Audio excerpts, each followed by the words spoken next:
Hey everyone, welcome to In the Garage Podcast by CarParts.com. I'm Mark DeGrasse, and today I have Jerome Dziechiasz on the show, and we're talking what's happening with the off-roading industry, the car industry in general, SEMA, your whole background in automotive, working for Motor Trend, all that fun stuff. So I'm very excited to have this conversation today. Oh, well, thank you for having me. I really appreciate it. This is a pretty cool studio, and it's nice to be a part of it.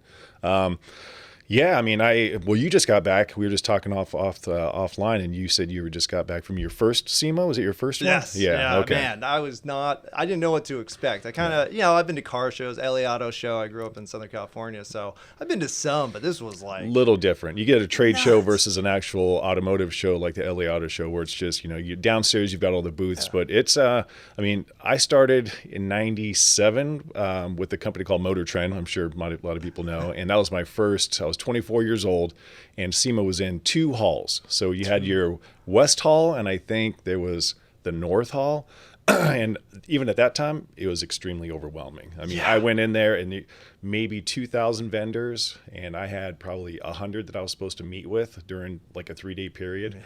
Then as the years went on, now they have South Hall upstairs and downstairs. Now they have the new West Hall where all the trucks are. And they've got the cool Tesla tunnel. If you've gone through that, No, actually, I was trying to get a Uber. I ended up in the Tesla line, and I'm like, I don't know where these Teslas are coming into this space. No, it's pretty cool. I don't know how long it's been going on, but last year when I went, it was neat. We went down there, and it was a full experience. I mean, it's really cool. So I don't know how far those tunnels go, but if it's it would be neat if they can kind of connect all the all the casinos so together. Well, even walking from one end of the SEMA show to the other end, I was like, holy crap, I'm exhausted. How many miles? How many steps did you get in? I didn't even look. It's I think it's like 7 miles, if I'm not mistaken. If you're constantly busy and you're going to the booths, not having them come to you. Oh, not just that, but we had Apex at the Venetian. So gosh. I was going back and forth between the Venetian and the actual convention center. I was like, oh, I'm exhausted. I haven't covered anything. Yeah, and Vegas is kind of weird where you think, it's not that far. Yeah, you look out there.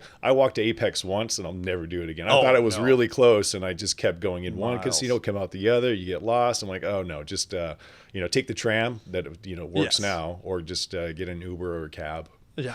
Well, the cool part was even the halls were nuts because I actually walked around I thought I did a pretty good job day one, and then I realized that there was the North Hall, and I was like, oh my gosh, I missed an entire section. Thing.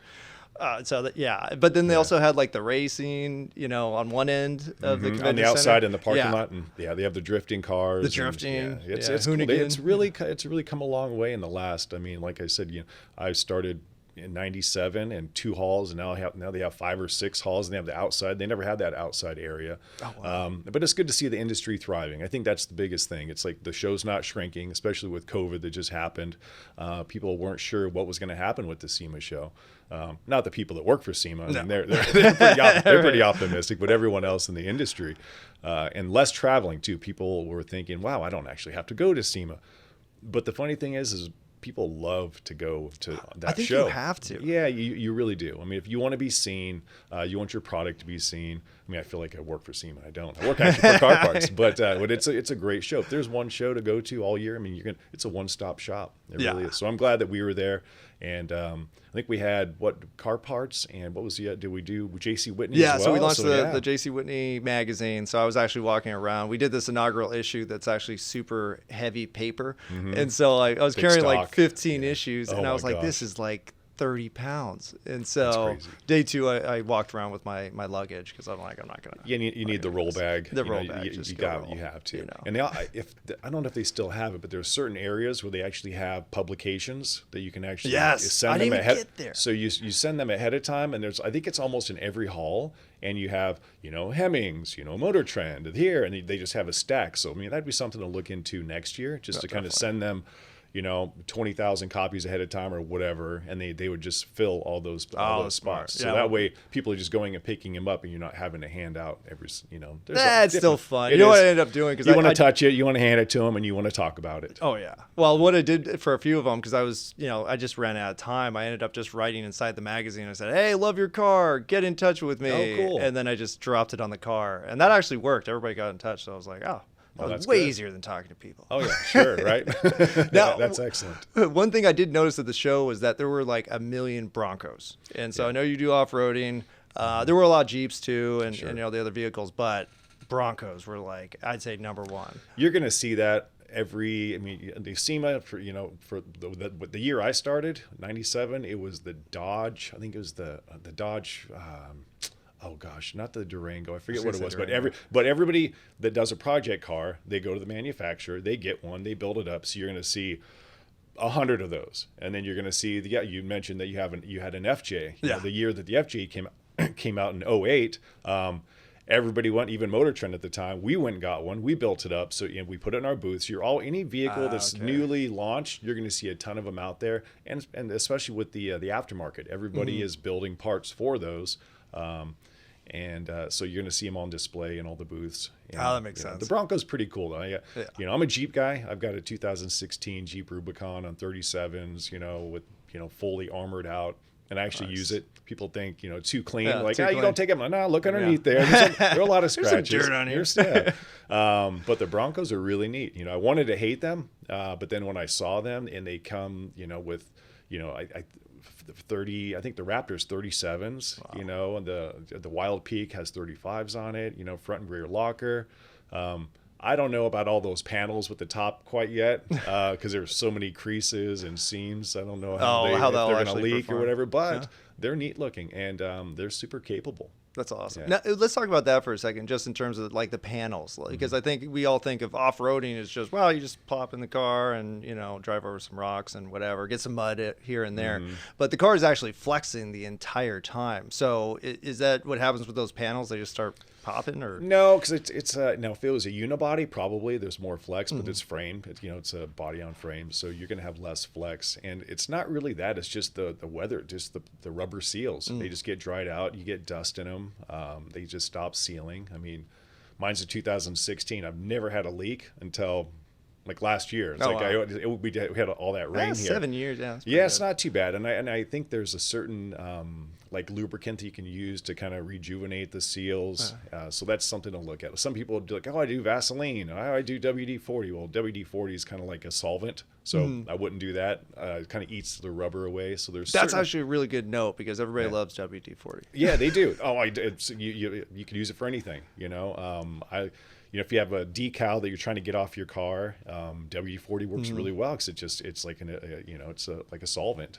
But also if you got a bad squeak, like if there was one year where I was at Moab Easter Jeep Safari, and I had my WJ. It's a Grand Cherokee, and I just kept this high pitched squeaking.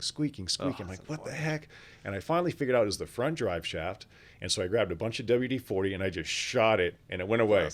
For like 2 days, but at least it wasn't annoying. At least it wasn't annoying. On a trip, you don't want that. So, so the off-roading, the flexing, it doesn't really too much. The flexing more than anything, it's going to be with just the suspension components, not the body. Now, you were mentioning with the Bronco that they did fix a couple things that you see with the Jeep. When we talk about the doors that you mentioned, the doors and the mirrors, and kind of how Bronco kind of allows you to take off the doors without having to restructure the car. Yeah, they addressed a few things. Again, I'm a Jeep guy. I love my straight axle, not the death wobble, but the straight axle. Yeah. But when I first got the Jeep, you don't realize that you take the doors off, the mirrors are gone. Like, oh my gosh, what are you doing? So you have to get aftermarket mirrors you put on there, but then when you want to put the doors back on, you have to take those off. So the Jeep or Bronco addressed that. The actual mirrors are on the A-pillar. So they're, you take the doors off, the mirrors are always there. And I ended up doing that aftermarket upgrade on mine too. So you can go to a different company like 4 Wheel Parts or somewhere and purchase them. I don't think CarParts yet has that. We're building up our inventory. Like with Mopar parts, which is what I buy, we just recently turned them on. So CarParts.com, it's great. Now when I want Mopar stuff, I can go to our site and just buy it. But there's some like specialty items like the aftermarket mirrors for a certain Jeep. We're not carrying that. Yeah, that's fine. But yeah, I like the Bronco. And what was the other thing that I mentioned? There was the mirrors, and there was something else. Well, I guess the independent front suspension. Yeah. I love the straight axle. I love everything that comes with it, except for the dreaded death wobble. That it's either your track bar, it's your ball joints, it's something. And I had that 6-9 months ago. Wow. I hit like a pothole, and my steering wheel just started shimmering, and I'm like, oh my god, shimmying, and then I slowed down, it went away, and it took me about 2 months to figure out what it was. So I replaced the track bar, felt a little better, replaced the ball joints, felt a little better. And it's just a combination of all those things. And it's just the strangest. It's not one thing. It's like a combination of like 4 or 5 things that really just has that slack in the steering wheel. Now, when you do get the death wobble, I know I used to ride motorcycles here in LA. When that happens, I just took my foot off the, slow down. Hand off the accelerator. Some people say you speed up too. Like, oh my God. Oh God. No way. No, I just slow down. It happened to me 2 times. Once, never on the freeway. I don't think it actually happens above a certain speed. It's like the car tracks, but it was always like 30 to 40 miles per hour in my experience anyway. And yeah, I just slow down till it stopped, and then just like look around, hope it doesn't start back up. No, it's violent. You think your whole front suspension is going to fall off. I mean, it's gnarly. Yeah. Download the CarParts.com app and accelerate convenience with access to over 850,000 auto parts at your fingertips. We make it easier to find the parts you need, anytime, anywhere. Get it now on the Apple App Store and Google Play.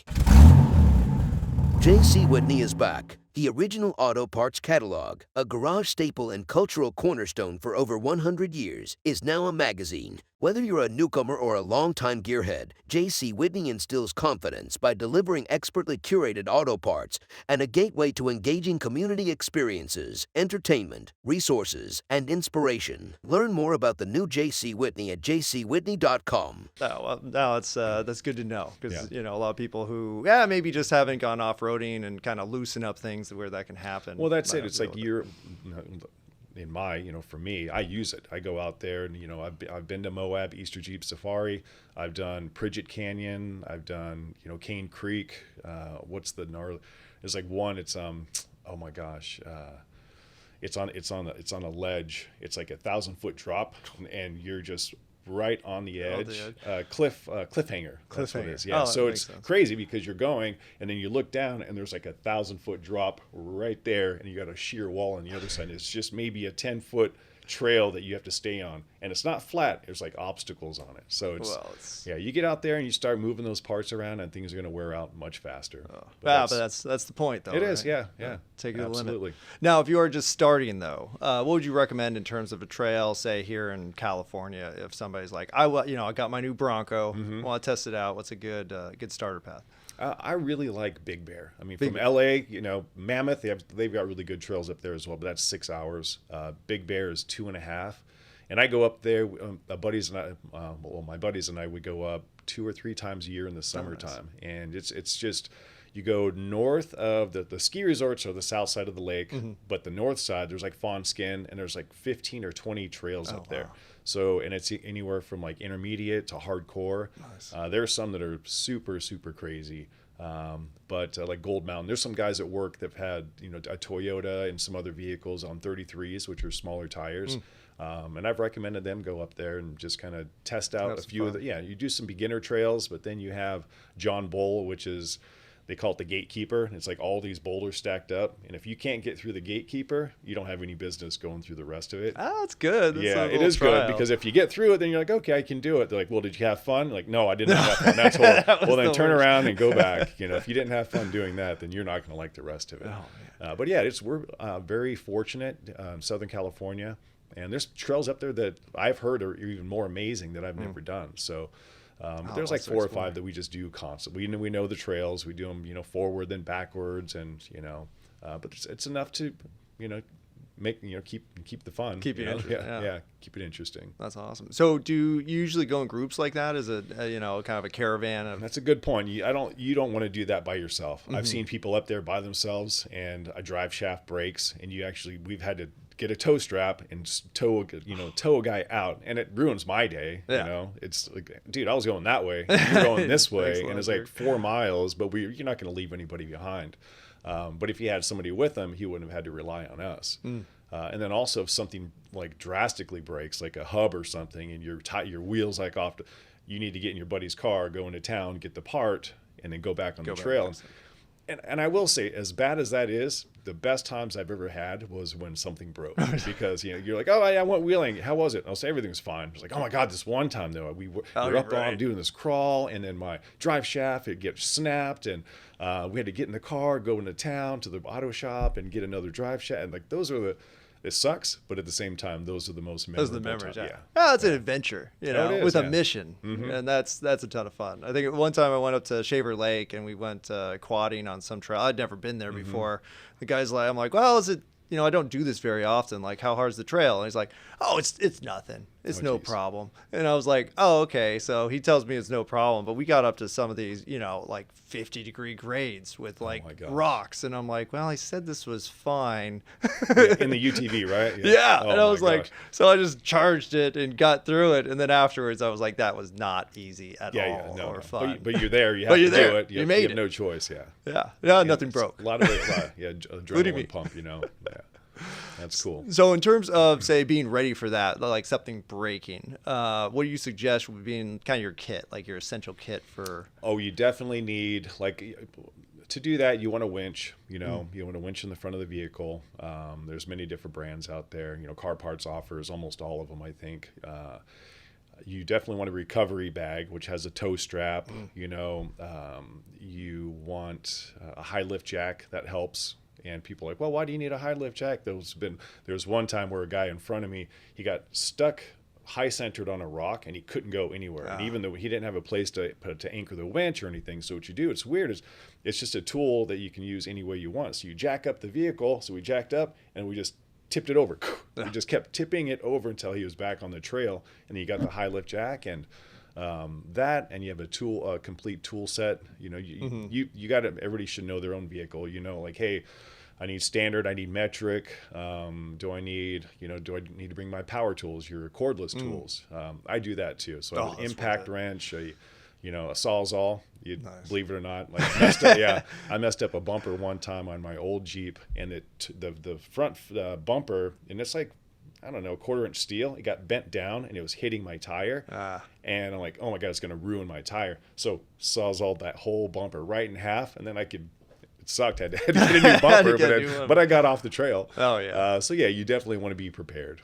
Well, I know for, me just having regular cars, you have like the, aerodynamic shield on the bottom, and it falls down, and then it's sparking out the back, and everybody's yelling at you. You're like, why is everybody staring at me right now? What's going on? It was really Leave nice me alone. No, and maintenance as well. Before you go on a big trip, you want to make sure that you kind of go through everything. Lube up the chassis, make sure your tire pressure. If you have bead locks, that's another big thing. Make sure all those are tight. Make sure all the bolts are tight. That's a really big one. I've gone a few times where, the air is leaking out on the trails. I'm like, what's going on? And then you go through and you start torquing. Some of them, like 4 bolts are loose. Like, how the hell did that happen? That happens sometimes. Well, it's better to be on a trail going 5 miles an hour than going 80 miles an hour on the freeway. Wheel fly off. No, that's great. Well, actually, this I think we should probably make a checklist at this point. Just kind of like, hey, check this crap out. It'll take you 20, 30 minutes. Get your kit together and have a plan and a buddy. No, you are right. I mean, I've been doing it for so long; it's just second nature. But when people are new, I tell them, okay, do this, this, and this, and it's like off the top of my head. But yeah, you're right. There should be like a checklist to show, like, hey, be prepared, have this. What kind of vehicle do you have? If there are more common problems with this, you got the Jeep death wobble, it's like, Here's the stuff you might have to deal with. No, well, you see, like we used to go to Yosemite a lot. And so you go up to Yosemite and you have somebody in, a Toyota Corolla on a dirt road somehow. And you're like, how do you think this is going to work? Yeah. It's magic. No, you see that up in Big Bear quite a bit as well. Big Bear like too. You see, the best one, I think, is you got these really built rigs. They're capable, and then you have rocker. The rock sliders on the side to protect your rocker guard. I've seen a lot of people not have them. They just bash their vehicle up and they can't open their doors anymore. I'm like, that's a brand new vehicle. But the worst is you have the rocker, but then there's a big step, a welded on step, and it just catches on everything. So you're going up and over a rock, and the sliders are there for a reason. You're supposed to slide up and over rock. But if you have a huge step that's like, 5 inches hanging down, you're just getting snagged on those things. So I had a buddy one time with those. I'm like, dude, you're not going to like those sliders. I mean, Sawzall. So he got stuck, and we just like, it's to cut those off, and then it was problem solved. I mean, it didn't look great, but we got through the trail. So that's awesome. Yeah. So if somebody's thinking about, hey, I might be interested in off-roading, what vehicle would you recommend would be a good kind of starter off-road? I think, like the older, I mean, even the JK, like, you don't have to have a, Rubicon 4-door JKU. You can get the 2-door and just get the sport package and then build it up.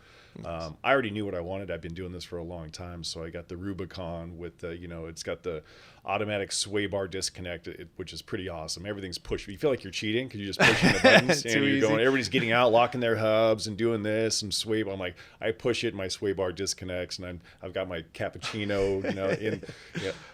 But if you like a sports utility vehicle, I would say an XJ, because it's like the older Cherokee. It's not the Grand Cherokee, but the more square ones. Those are really good entry level vehicles, and they're extremely capable. Nice. Toyota pickups, I mean, if you want to. Toyota's a really good way to go, even though I'm not a huge, I've had them. Yeah. I like them. I'm a Jeep guy, but those motors just go forever. Yeah. And it's all your self-preference. I mean, whatever you grew up with. But there's a lot of options out there that are, fairly affordable.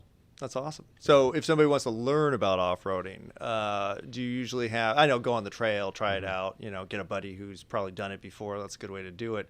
But if you're trying to get more advanced, say you're talking about those trails where you have the gatekeeper in the way, is there a way to learn more other than just doing it more often? That's a great thing about YouTube. I mean, most of those trails, people have put a camera on their vehicle from beginning to end. They'll fast forward through some of the spots where it's boring. But I've done that a few times where I wanted to go through, I forget which one it is. I think it was Holcomb Valley. And I hadn't done it before, or I did it many, many years ago and I forgot. And I just wanted to see, hey, how crazy is it? And there was a certain guy, out of 50 videos, there was one guy that did the whole thing. So you're actually going along with him. You can see and you can pick in your lines, and maybe that vehicle's not as built up, or maybe there's one built up even more. So he's going through crazy hard lines. But I think there's a video for everything out there. Yeah. That's awesome. Well, and we'll probably be producing some too. That would be fantastic. I think we should put together a trip, go to Big Bear. Oh, absolutely. Get some footage, break some stuff. Well, we got plenty of people on the team that got off-road capable rigs. We just got to get them, put the PTO and take the time off, Awesome. Yeah, then we can do a podcast on the top of the mountain. Let's do it. There you go. All right. Well, we'll set that up. Thank you so much, Jerome. Really appreciate your time.